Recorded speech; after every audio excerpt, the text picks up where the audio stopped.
Estamos con María Blanco en el magnífico pabellón de Publishers Weekly, aquí en la Feria del Libro, en el Parque de Retiro de Madrid. María, muy buenas tardes, ¿cómo estás? Muy buenas tardes, muchas gracias por invitarme a este pabellón de esta revista tan magnífica y que tiene tanta soledad. Gracias a ti por acompañarnos. María, acabas de publicar tu tercer libro en solitario, el cuarto contando el último, con Carlos Rodríguez Brown y con Luis. Se titula Votasteis gestos, tenéis gestos. Hay pocos libros que sean ya en el título una declaración de intenciones de esta magnitud. Cuéntanos, ¿qué explicas en el libro? El título tiene su porqué y es que pues, fue a los 4 días de cerrar Madrid con todo el lockdown. Yo empecé a ver pues, determinadas maniobras, maneras de expresarse en televisión, movimientos de partidos políticos, en general de todos, tampoco voy a señalar. Y me salió ese tuit, me salió esa frase, fue una frase dicha con enfado, con rabia, con indignación. Y yo estaba pensando en escribir un libro acerca de la democracia, la política, el Estado de Derecho, etc. Me pareció una ocasión fantástica para intentar explicar mi idea acerca de qué es el Estado de Derecho, qué es la democracia, qué es la representación política, cuál es la responsabilidad de los ciudadanos de la mano de este año 2020 tan terrible que pasamos. Y de ahí el título Votasteis gestos, tenéis gestos. Enhorabuena porque es un título magnífico. Bueno, el anterior libro, Afrodita desenmascarada, era también un muy buen título. Bueno, pues es contrario a mi esencia, porque yo, como bien sabes, no sé poner títulos, pero en estas dos ocasiones yo creo que es porque tenía muy claro el objetivo de ambos libros. Y diste con la tecla, sin duda. María, comentas en el libro, lo comentabas ahora un poquito, que el Estado de Derecho es necesario, pero no es suficiente para conservar la libertad individual de los ciudadanos. ¿Qué más deberíamos hacer para preservarlo?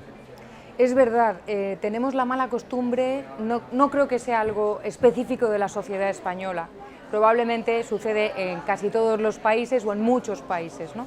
Una vez que tenemos democracia, una vez que tenemos Estado de Derecho y ya hemos fabricado las instituciones y hemos puesto las etiquetas, creemos que ya está y que es suficiente y no nos damos cuenta de que es necesario preservar la salud de las instituciones democráticas, preservar la salud de ese Estado de Derecho, que quiere decir acatar las sentencias del Tribunal Constitucional religiosamente, no cuestionar el sistema judicial, no pervertir el Consejo General del Poder Judicial y las demás instituciones de nuestro sistema judicial y preservar determinadas cosas de estos intereses partidistas que, por otro lado, no voy a ser ingenua, pues es normal que haya, ¿no? en toda batalla política.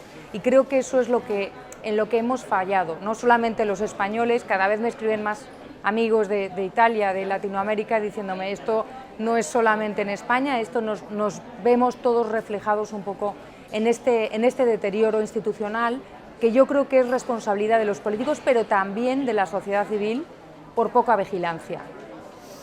Hemos pasado, María, y esto es una de las cuestiones que analizas muy bien en el libro, de las democracias liberales alrededor del mundo, democracias liberales que han traído libertad, han traído progreso, han traído bienestar, y ahí están todos los indicadores económicos que así lo reflejan, de un tiempo a esta parte, a unas políticas basadas en la ideología, basadas en la identidad. ¿Cómo hemos llegado hasta aquí? ¿Qué hemos hecho mal? Pues yo creo que probablemente nos hemos perdido, nos hemos agarrado a los gestos, nos hemos agarrado a las palabras y a los símbolos sin cuidar o sin agarrar también el contenido, lo que hay detrás de los gestos, detrás de los símbolos y detrás de las palabras, ¿no? Que no es ideología, son ideas básicas, ¿no? Cuando hablamos de libertad, pues todo es muy bonito, pero es que detrás está la responsabilidad, que es hacerse cargo de las consecuencias de tus actos. Entonces, por ejemplo, si pensamos en la libertad de expresión o en las libertades políticas, le hemos exigido a los políticos que se hagan cargo de sus actos cuando han sido contrarios incluso a la ley. Le exigimos a los políticos corruptos que cumplan cárcel, que devuelvan el dinero que han robado, etc. Entonces yo creo que ese paso que mencionas de las democracias liberales, que también habría que analizar hasta qué punto, porque hay un grado enorme de democracias liberales más puras o menos puras, pero de ahí a las democracias identitarias como las que estamos, no solo en España, sino en otros países también, en Europa es espectacular, la noción de nacionalismo y de identidad está ahora mismo encima de la mesa en todos sitios, yo creo que refleja una falta de reflexión por parte de los ciudadanos respecto a su propia identidad, ¿no? O sea, no somos capaces de analizarnos y decir estos son mis valores y los defiendo a ultranza aunque me critiquen, entre otras cosas porque nos hemos vuelto muy cobardes y muy dependientes de si nos van a acusar de ser rojos, de ser fachas, de ser machistas, de ser cualquier cosa, ¿no? Entonces, antes de que te señalen, preferimos sumarnos a la masa y quedarnos con lo superficial, con la ideología y con otras cosas. Yo creo que eso es por lo menos parte de la explicación, pero daría para otro libro. Sin duda alguna. María, y al hilo de lo que comentabas de la responsabilidad de los políticos, ¿cómo podemos exigir los ciudadanos que cumplan con sus responsabilidades, más allá del voto o del no voto? Claro, el voto y el no voto son dos preferencias reveladas muy claras, ¿no? A quién se vota y a quién no se vota. También es verdad que la voluntad de los votantes está muchas veces demasiado influenciada por los medios de comunicación afines, por el marketing político que explico en el libro y que se ha ido transformando, etcétera. ¿Qué más cosas podemos hacer? Primero, reflexionar, o sea, ser conscientes de lo que está pasando con las instituciones y pensar hacia dónde queremos ir. A lo mejor queremos ir hacia un sistema populista y que me den mi paguita y ya está, pero a lo mejor no. Y si no, entonces sí que creo que tenemos que emprender acciones como sociedad civil, ser conscientes de que habrá más cosas. Hay un punto que a mí me parece relevante y es el pesimismo llega o nos lleva a todos a la inacción. O sea, llega un momento en que lo que los psicólogos llaman indefensión aprendida. No voy a poder, no puedo hacer nada. Lo que yo haga no sirve, hasta que terminas completamente subsumido en una masa que manipulan y sobre la que hacen lo que les da la gana, ¿no? Entonces, para salir de ahí, lo primero que tienes que ser consciente es que no me importa que en principio me digan que no sirve para nada.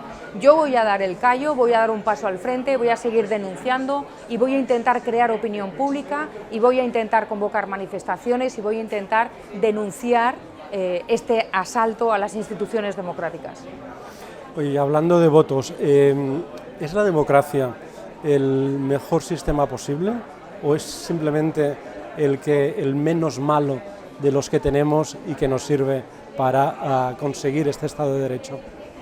Yo tengo muchos amigos que son muy críticos con la democracia, pero siempre les pregunto lo mismo y es dime la alternativa, porque las alternativas que conozco y que hemos conocido en la historia reciente de España no son las mejores.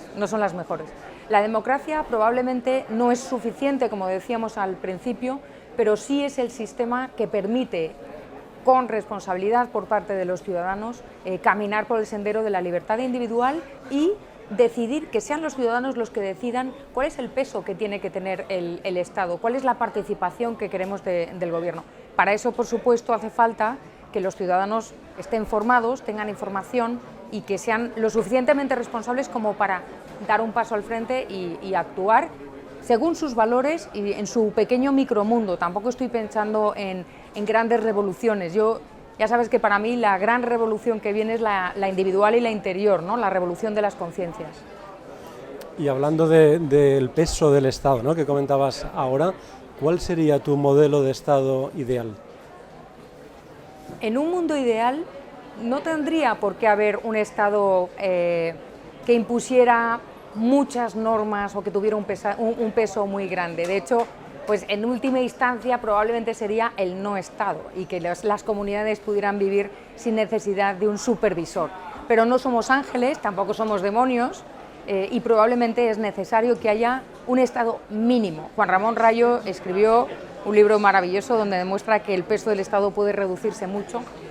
También soy consciente de que por de dónde venimos, por nuestra historia económica, pero también política, no solamente la reciente, sino la anterior, tenemos un Estado que es difícil de manejar y es difícil reducir porque hay muchos estómagos agradecidos. Pero yo me conformaría, fíjate, con que se vigilara mucho el gasto público, que se vigilara en qué se utiliza cada euro, y que se permitiera que hubiera diversidad institucional para que los ciudadanos tengamos los mejores servicios al mejor precio, como en los supermercados. Oye, y aterrizándolo a España, a nuestro país, ¿cuál es tu visión del estado de las autonomías? Sobre todo a la luz de la pandemia, de lo que ha ocurrido durante la pandemia y a estos 17 reinos de taifas que en cuestión de medidas y de restricciones hemos tenido. ¿Crees que el estado de las autonomías sale reforzado de la crisis del coronavirus o todo lo contrario? Pues yo creo que hay que diferenciar diferentes niveles. Hay determinados niveles en los que yo creo que el estado de las autonomías es positivo. Yo soy una firme defensora de la competencia fiscal. Creo que a las regiones menos favorecidas como Extremadura o determinadas zonas de Andalucía o Galicia, etcétera, sería muy bueno que el incentivo fiscal, ofrecer incentivos fiscales atrajera inversores, etcétera.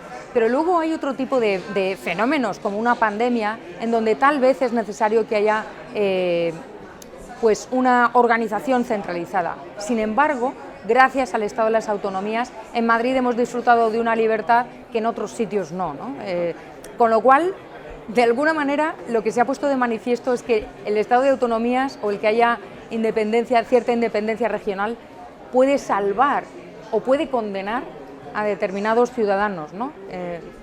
Es una lástima que los políticos no se quiten el sombrero de políticos y que dejen a un lado los intereses partidistas, no tanto el sombrero de políticos, sino el sombrero de defensores de su propio ranchito, de su propio partido político y de su agenda política, para darse cuenta de que es necesario trabajar todos unidos y que es una pandemia, es una cosa lo suficientemente gorda como para dejar de lado los partidismos y trabajar conjuntamente para que todos los ciudadanos pues, puedan disfrutar o por lo menos que lo pasen lo menos mal posible.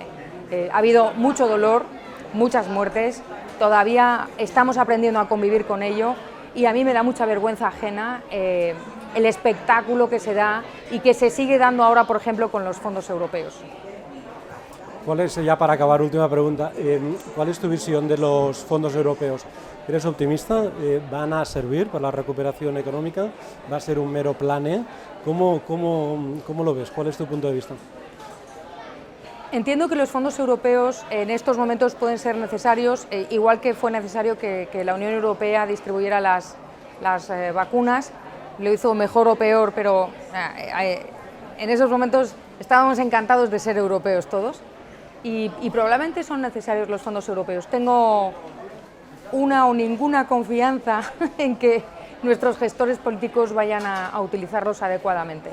Sobre todo porque si le echas una ojeada a cuáles son los proyectos que se están empezando a presentar y sobre todo yo me fijo mucho en lo que dicen las personas que piensan diferente a mí, ¿no?